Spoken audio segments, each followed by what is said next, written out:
Test 2. You will hear a number of different recordings, and you will have to answer questions on what you hear. There will be time for you to read the instructions and questions, and you will have a chance to check your work. All the recordings will be played once only. The test is in 4 sections. At the end of the test, you will be given 10 minutes to transfer your answers to an answer sheet. Now turn to Section 1. Section 1. You will hear a student talking to the student accommodation officer at a college.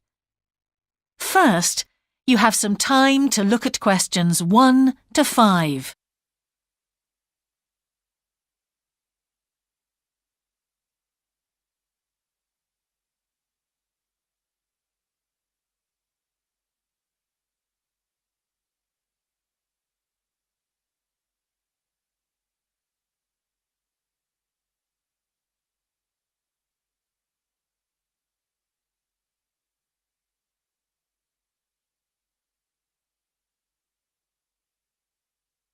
You will see that there is an example that has been done for you.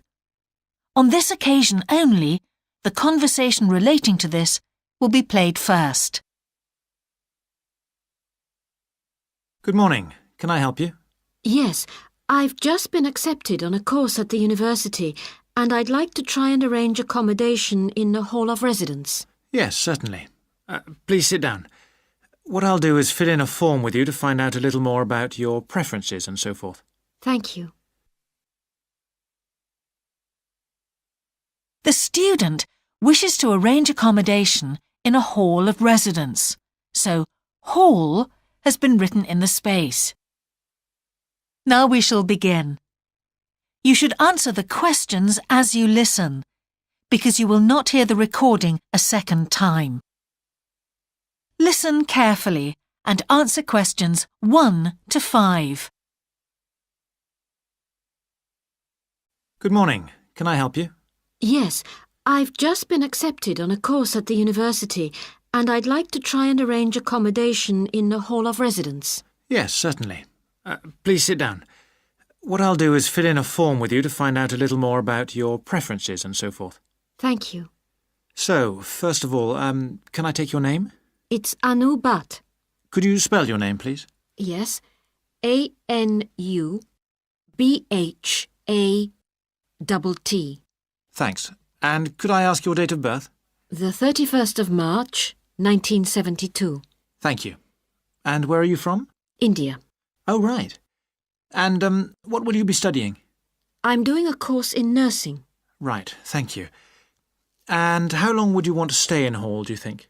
Well, it'll take 3 years, but I'd only like to stay in hall for 2.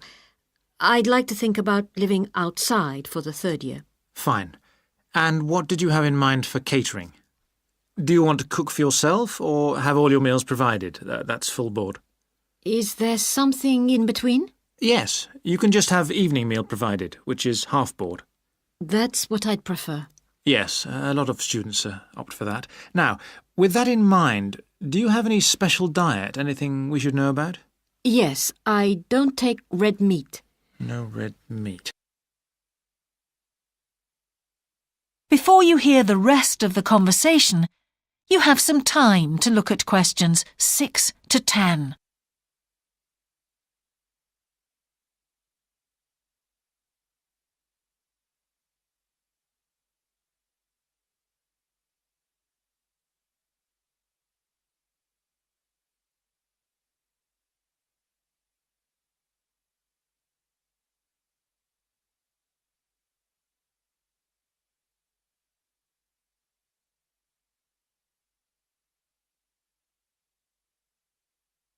Now listen and answer questions 6 to 10. Now, thinking about the room itself, we have a number of options. You can have a single study bedroom or you can have a shared one. These are both what we call simple rooms. The other alternative is to opt for a single bedsit, which actually has more space and better facilities. There's about £20 a week difference between them. Well, actually my grant is quite generous and I think the bedsit sounds the best option. Lovely. I'll put you down for that and we'll see what availability is like. Now, can I ask some other personal details which we like to have on record? Yes, of course. I wonder if you could let us know what your interests are. This might help us get a closer match for placing you in a particular hall. Well, I love the theatre. Right. And I enjoy sports, particularly badminton. Ah, that's worth knowing. Now, what we finish with on the form is really a list from you of what your priorities are in choosing a hall, and we'll do our best to take these into account. Well, the first thing is I'd prefer a hall where there are other mature students, if possible. Yes, we do have halls which tend to cater for slightly older students. And I'd prefer to be out of town. That's actually very good for you because we tend to have more vacancies in out-of-town halls. Lucky. Yes. Anything else? Well, I would like somewhere with a shared area, a TV room, for example, or something like that. It's a good way to socialise. It certainly is. That's it. Now, we just need a contact telephone number for you. Oh, sure, I'll just find it. It's 667549. Great. So we'll be in contact with you as soon as possible.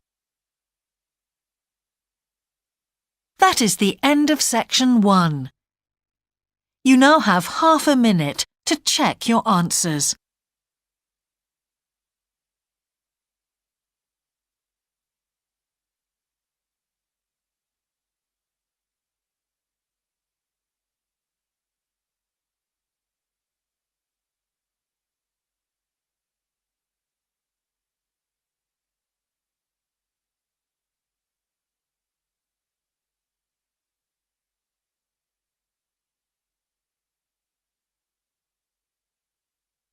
Now turn to section 2.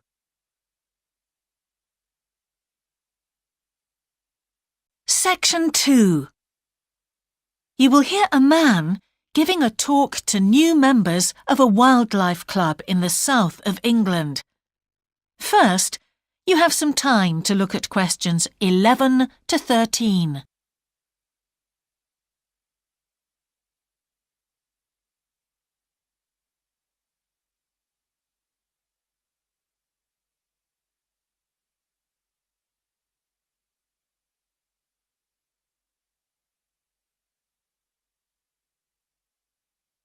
Now listen carefully and answer questions 11 to 13.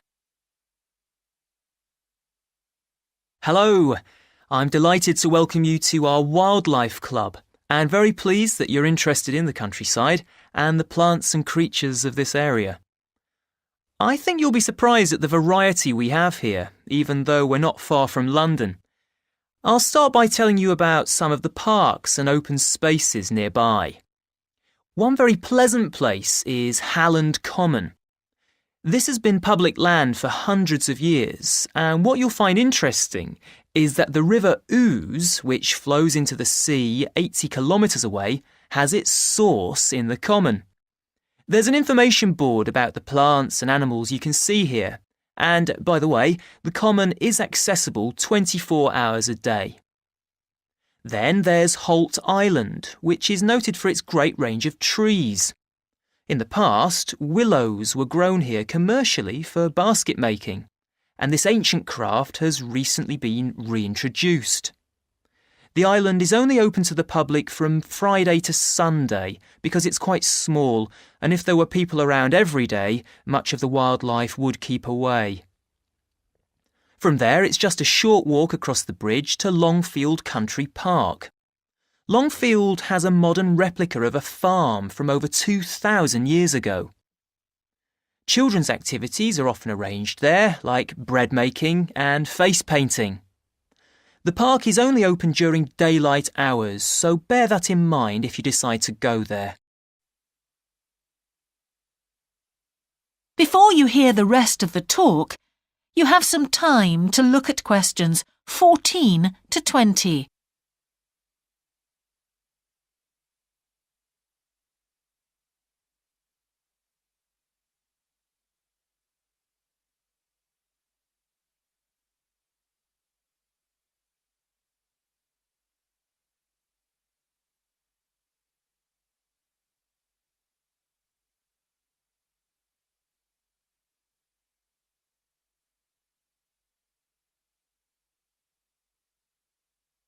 Now listen and answer questions 14 to 20.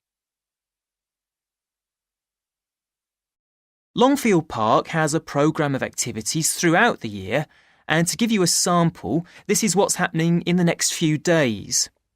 On Monday, you can learn about herbs and how they've been used over the centuries. You'll start with a tour of our herb garden, practice the technique of using them as colour dyes for cloth, and listen to an illustrated talk about their use in cooking and medicine. Then on Wednesday, you can join local experts to discover the variety of insects and birds that appear in the evening. We keep to a small number of people in the group, so if you want to go, you'll need to phone the park ranger a few days ahead. There's a small charge which you should pay when you turn up. I'm sure you're all keen to help with the practical task of looking after the park, so on Saturday you can join a working party. You'll have a choice of all sorts of activities, from planting hedges to picking up litter, so you'll be able to change from one to another when you feel like it. The rangers will be hard at work all day, but do come and join in, even for just a short while. One thing, though, is to make sure you're wearing something that you don't mind getting dirty or torn. And finally, I'd like to tell you about our new wildlife area, Hinchingbrook Park, which will be opened to the public next month. This slide doesn't really indicate how big it is, but anyway, you can see the 2 gates into the park and the main paths. As you can see, there's a lake in the northwest of the park with a bird hide to the west of it at the end of a path, so it'll be a nice, quiet place for watching the birds on the lake. Fairly close to where refreshments are available, there's a dog walking area in the southern part of the park, leading off from the path. And if you just want to sit and relax, you can go to the flower garden. That's the circular area on the map, surrounded by paths. And finally, there's a wooded area in the western section of the park, between 2 paths. OK, that's enough from me, so let's get on and have a look. That is the end of section 2. You now have half a minute to check your answers.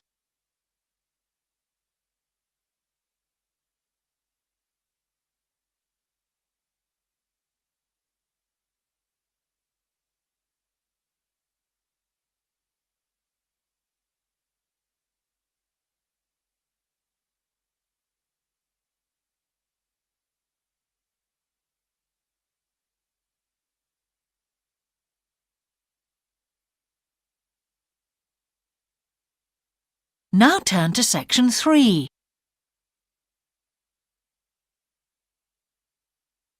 Section 3.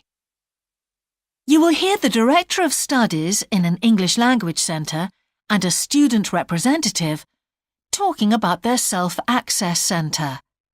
First, you have some time to look at questions 21 to 24.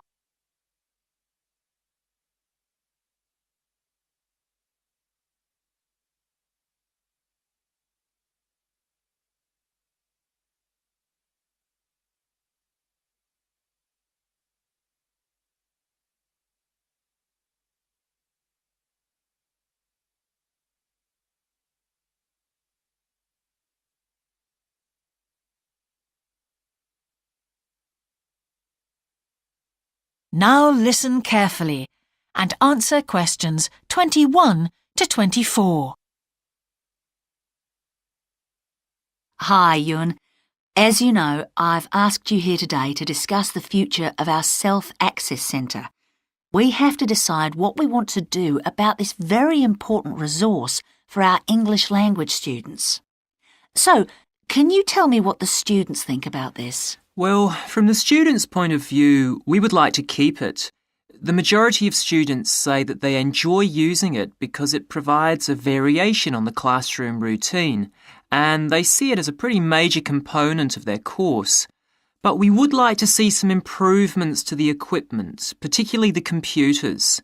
There aren't enough for one each at the moment, and we always have to share. Well, yes, The teachers agree that it is a very valuable resource, but one thing we have noticed is that a lot of the students are using it to check their personal emails. We don't want to stop you students using it, but we think the computers should be used as a learning resource, not for emails. Some of us also think that we could benefit a lot more by relocating the Self-Access Centre to the main university library building. How do you think the students would feel about that, Yun? Well, the library is big enough to incorporate the Self-Access Centre, but it wouldn't be like a class activity anymore. Our main worry would be not being able to go to a teacher for advice. I'm sure there would be plenty of things to do, but we really need teachers to help us choose the best activities. Well, there would still be a teacher present and he or she would guide the activities of the students. We wouldn't just leave them to get on with it. Yes, but I think the students would be much happier keeping the existing setup. They really like going to the Self-Access Centre with their teacher and staying together as a group to do activities. If we could just improve the resources and facilities, I think it would be fine. Is the cost going to be a problem? It's not so much the expense that I'm worried about, and we've certainly got room to do it, but it's the problem of timetabling a teacher to be in there outside class hours. If we're going to spend a lot of money on equipment and resources, we really need to make sure that everything is looked after properly. Anyway, let's make some notes to see just what needs doing to improve the centre. Before you hear the rest of the conversation, you have some time to look at questions 25 to 30.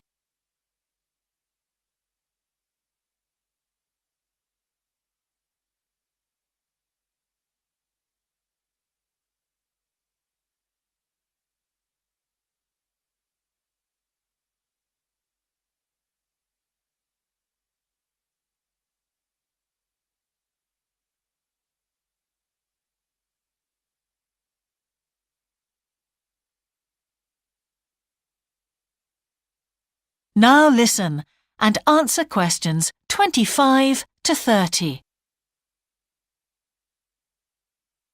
Now, what about the computers? I think it might be a good idea to install some new models. They would take up a lot less room, and so that would increase the workspace for textbooks and so on. That would be great. It is a bit cramped in there at times. What about other resources? Do you have a list of things that the students would like to see improved? Yes, one of the comments that students frequently make is that they find it difficult to find materials that are appropriate for their level, especially reading resources. So I think we need to label them more clearly. Well, that's easy enough. We can get that organised very quickly. In fact, I think we should review all of the study resources as some of them are looking a bit out of date. Definitely. The CD section especially needs to be more current. I think we should get some of the ones that go with our latest course books and also make multiple copies. Good. Now, I was also thinking about some different materials that we haven't got in there at all. What do you think of the idea of introducing some workbooks? If we break them up into separate pages and laminate them, they'd be a great resource. The students could study the main course book in class and then do follow-up practice in the Self-Access Centre. That sounds good. OK, now finally we need to think about how the room is used. I'll have to talk to the teachers and make sure we can all reach some agreement on a timetable to supervise the centre after class. But we also need to think about security too, especially if we're going to invest in some new equipment. What about putting in an alarm? Good idea. The other thing I'd like to do is talk to our technicians and see whether we could somehow limit the access to email. I really don't want to see that resource misused. What about if we agree to only use it before and after class? Yes, that would be fine. OK, anyway, that's great for now. We'll discuss it further when we've managed to sort. That is the end of section 3. You now have half a minute to check your answers.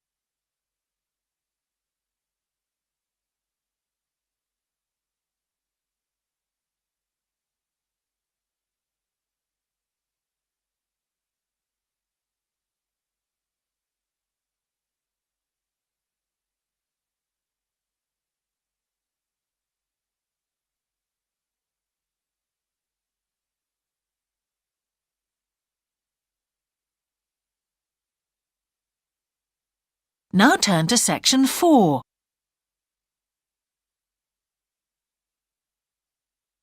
Section 4. You will hear the beginning of a lecture about business cultures. First, you have some time to look at questions 31 to 40.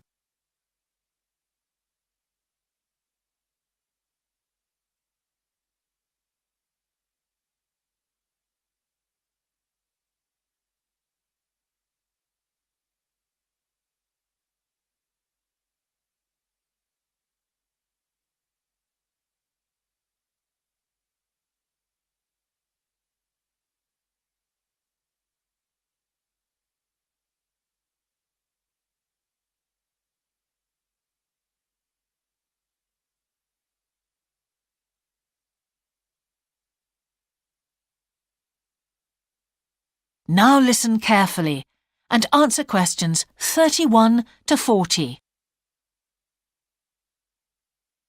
Good morning, everyone. Now, whether you're going to university to study business or some other subject, many of you will eventually end up working for a company of some kind. Now, when you first start working somewhere, you will realize that the organization you've joined has certain characteristics. And we often refer to these social characteristics as the culture of the organization. This includes its unwritten ideas, beliefs, values, and things like that. One well-known writer has classified company cultures by identifying 4 major types. The first type is called the power culture, and it's usually found in small organizations. It's the type of culture that needs a central source of power to be effective.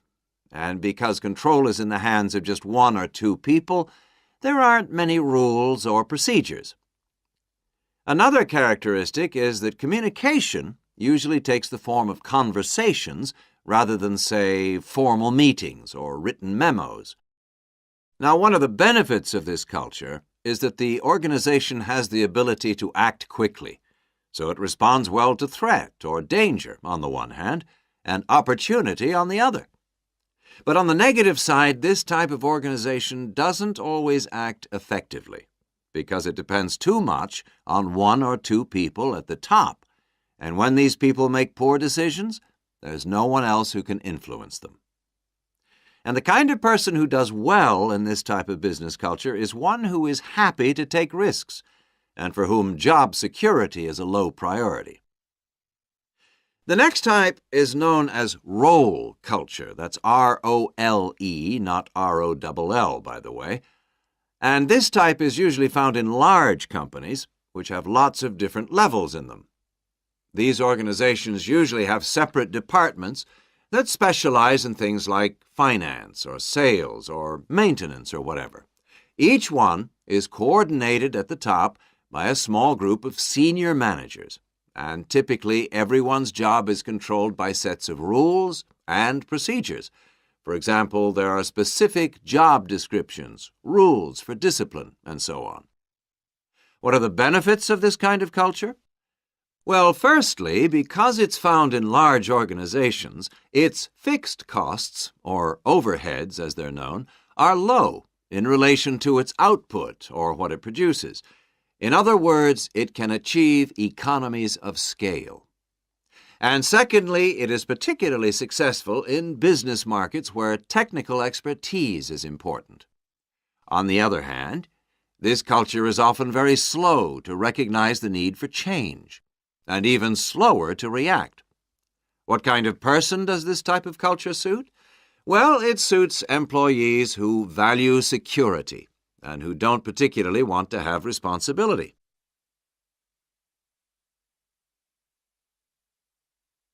Moving on now to task cultures.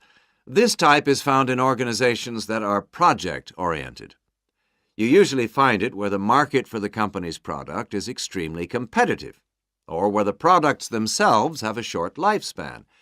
Usually, top management delegates the projects, the people, and other resources, and once these have been allocated, little day-to-day control is exercised from the top, because this would seem like breaking the rules. Now, one of the major benefits of this culture is that it's flexible. But it does have some major disadvantages, too. For instance, it can't produce economies of scale or great depth of expertise. People who like working in groups or teams prefer this type of culture. And finally, the fourth category is called the person culture. This type is quite unusual. That is the end of section 4. You now have half a minute to check your answers.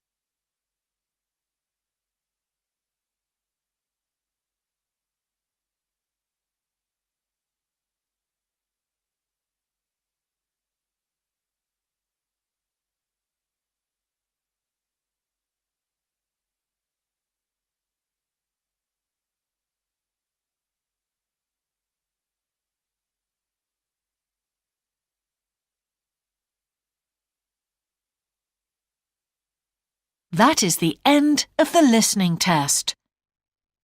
In the IELTS test, you would now have 10 minutes to transfer your answers to the answer sheet.